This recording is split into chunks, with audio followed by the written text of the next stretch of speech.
Have you ever had one of those moments, maybe it's super early in the morning before anyone else is awake, or late at night when things finally get quiet? It's this moment where a question just bubbles up from somewhere deep inside. It's a question so many of us have felt, and I think it's one we really need to talk about. And that question is this really how life is meant to feel? That feeling of juggling everything, putting on a brave face for the world, but on the inside, you're just tired, so tired, stretched thin, and you start to wonder where that spark, that bit of you has gone.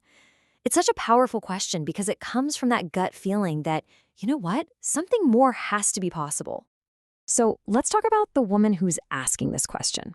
Let's kind of paint a picture of her, because I have a feeling it's a portrait that a lot of us are going to recognize, maybe even see ourselves in. To everyone on the outside looking in, she is just incredibly capable. She's the one who gets it done, right?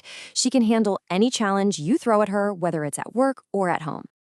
And at her core, she's deeply compassionate. She's a natural caregiver. It's like it's in her DNA to put the needs of her family, her colleagues, her friends way before her own. And because of all that, she is 100% reliable. You know her. She's the person everyone turns to. She's the rock. But, and here's the flip side, being all of those things for absolutely everyone else means she is often left feeling completely and utterly stretched thin. This constant state of giving and doing and holding it all together, well, it really takes its toll. Okay, so let's get a little more specific here, because what's so fascinating is how much this experience is shared. We're often talking about women between, say, 30 and 55. A lot of them right here in Australia, but also in New Zealand, the UK, Canada, the US. She's smart, tertiary educated, or just a lifelong learner. She could be a professional, a mom, or maybe she's right in the middle of a big life change.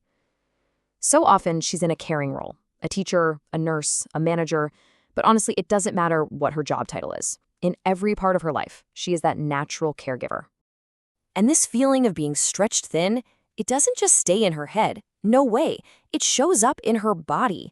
We're talking about that chronic humming stress that just leads to constant fatigue and that awful brain fog where you can't think straight.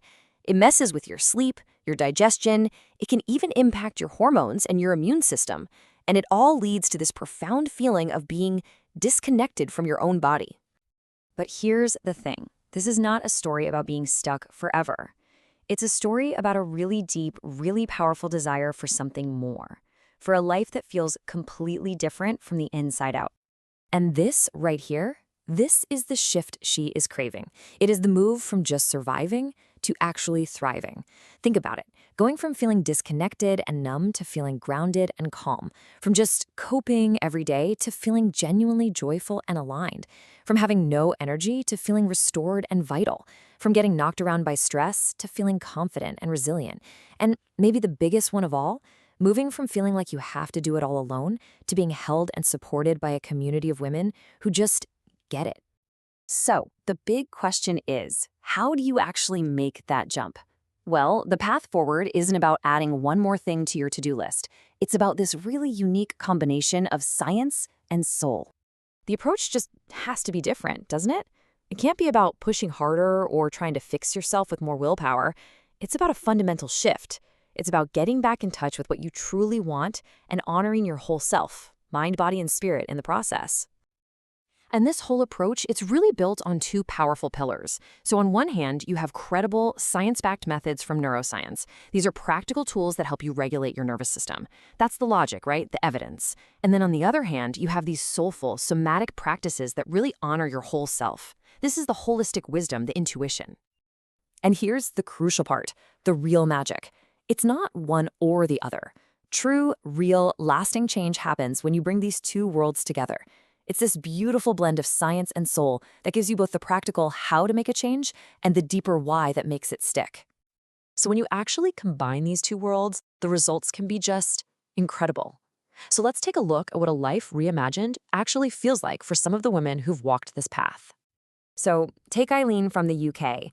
She talks about how she just cannot express enough how much it has shifted her life in a new direction. She says it helped her start living a life true to my purpose. I mean, wow. That's not just a small tweak. That is a massive, life-altering transformation. And then there's Simone from right here in Victoria, Australia. She started out feeling lost, overwhelmed, and with no direction.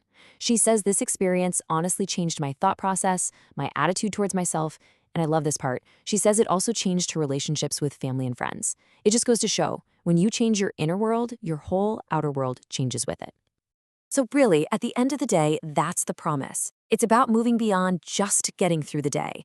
It's about learning how to regulate your nervous system, protect your health, and get your energy back so you can finally move out of survival mode and into a life that feels calm, balanced, and deeply aligned with who you really are. Which, brings us right back to that quiet question from the beginning. But now there's a new sense of possibility attached to it. So I'll just leave you with this to think about. What could your life feel like if it were truly deeply nurtured?